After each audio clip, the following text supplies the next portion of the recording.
বছর ধরে আমি পথ হাঁটিতেছি পৃথিবীর পথে। সিংহল সমুদ্র থেকে নিশীথের অন্ধকারে মালয় সাগরে। অনেক ঘুরেছি আমি বিম্বিসার অশোকের ধূসর জগতে। সেখানে ছিলাম আমি আরো দূর অন্ধকারে বিদর্ভ নগরে।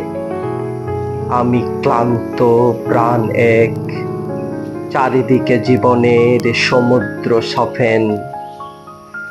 আমারে দুদণ্ড শান্তি দিয়েছিল নাটোরের বনলতা সেন। চুল তার কবেকার অন্ধকার বিদিশার নিশা, মুখ তার শ্রাবস্তির কারুকার্য। অতি দূরে সমুদ্রের পর হাল ভেঙে যে নাবিক হারায়েছে দিশা। সবুজ ঘাসের দেশ যখন সে চোখে দেখে দারুচিনি দ্বীপের ভিতর, তেমনি দেখেছি তারে অন্ধকারে। বলেছে সে, এতদিন কোথায় ছিলেন? পাখির নীড়ের মতো চোখ তুলে নাটোরের বনলতা সেন।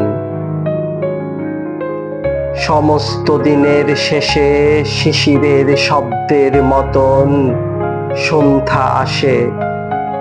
ডানার রৌদ্রের গন্ধ মুছে ফেলে চিল। পৃথিবীর সব রং নিভে গেলে পাণ্ডুলিপি করে আয়োজন। তখন গল্পের তরে জোনাকির রঙে ঝিলমিল।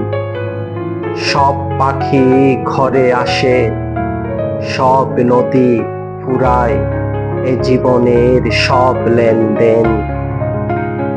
থাকে শুধু অন্ধকার, মুখোমুখি বসিবার বনলতা সেন।